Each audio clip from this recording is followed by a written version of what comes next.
Assalamualaikum warahmatullahi wabarakatuh. Perkenalkan, nama saya Tegar Binasa dari 11 Tengah 5. Perkenalkan, nama saya Muhammad Al-Fadli dari kelas 11 TK 5. Di sini saya akan menjelaskan peran Indonesia dalam menciptakan perdamaian dunia melalui hubungan internasional. 1. Makna hubungan internasional. Hubungan internasional berarti sebuah hubungan antar bangsa, baik antar warga negara suatu negara dan warga negara lain, negara dan individu atau badan hukum serta negara dan negara. 2. Pentingnya hubungan internasional bagi Indonesia. Kerjasama antar negara diperlukan antara lain karena dua faktor sebagai berikut. 1. Faktor internal, yaitu kekhawatiran terancam kelangsungan hidup sebuah negara. 2. Faktor eksternal, yaitu suatu negara tidak dapat berdiri sendiri tanpa bantuan dan kerjasama dengan negara lain.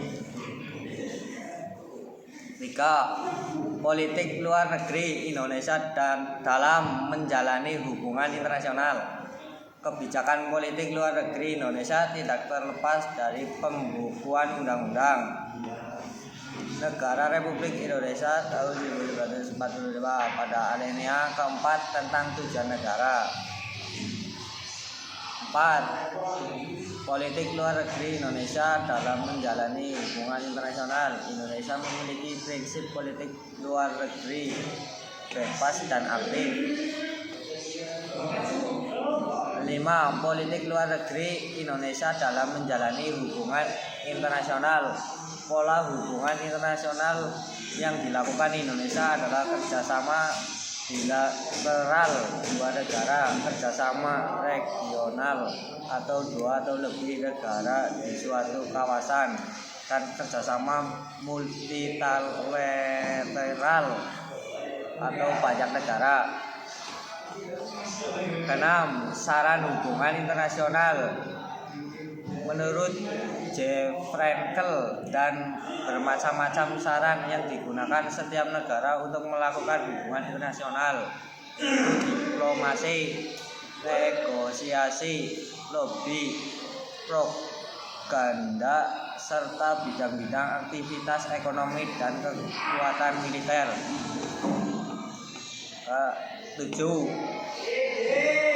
Organisasi internasional adalah wadah kerja sama beberapa negara untuk mencapai tujuan bersama yang disepakati. 8. Peran Indonesia di Perserikatan Bangsa-Bangsa atau PBB. Salah satu peran Indonesia di PBB adalah Indonesia aktif dalam berbagai misi perdamaian PBB di banyak negara. 9. Peran Indonesia di ASEAN. Selain sebagai salah satu negara yang memprakarsa berdirinya ASEAN, Indonesia juga menjadi tuan rumah konvensi tingkat tinggi atau KTT ASEAN pertama di Bali pada tahun 1976.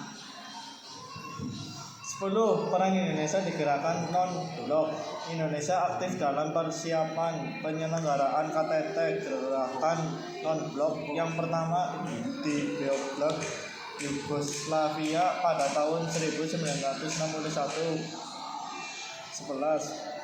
Perjanjian internasional adalah suatu ikatan hukum yang terjadi berdasarkan kata sepakat antar negara-negara sebagai anggota organisasi bangsa-bangsa dengan tujuan melaksanakan hukum tertentu yang mempunyai akibat hukum tertentu pula.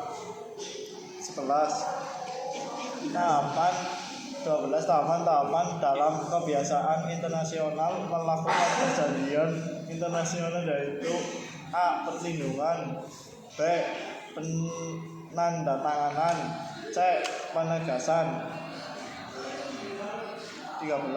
Ketentuan-ketentuan dari Konvensi Hukum Laut tahun 1982 yang amat penting bagi Indonesia sebagai berikut. 1. Pengakuan atas batas 12 mil laut sebagai laut teritorial negara pantai dan negara kepulauan. 2. Pengakuan batas 200 mil laut sebagai zona ekonomi eksklusif ZLE. 3. Pengakuan hak negara tak berpartai untuk ikut memanfaatkan sumber daya alam dan kekayaan lautan. 14. 4 unsur hubungan diplomatik yaitu sebagai berikut. 1. Hubungan antar bangsa. 2. Pertukaran misi diplomatik. 3. Status pejabat diplomatik. 4. Kekebalan hukum hak ekstrateritorial. 15. Diplomasi suatu negara dilakukan baik oleh korps perwakilan diplomatik maupun oleh korps perwakilan konsuler. 16. Menurut Kongres Wina 1961, fungsi perwakilan diplomatik adalah sebagai berikut. 1. Mewakili negara pengirim di dalam negara penerima. 2. Melindungi kepentingan negara pengirim dan warga negaranya di negara penerima di dalam batas-batas yang diizinkan oleh hukum internasional. 3. Mengadakan persetujuan dengan pemerintah negara penerima. 4. Memberikan keterangan tentang kondisi dan perkembangan negara penerima suatu dengan undang-undang dan melaporkan pada pemerintah negara pengirim.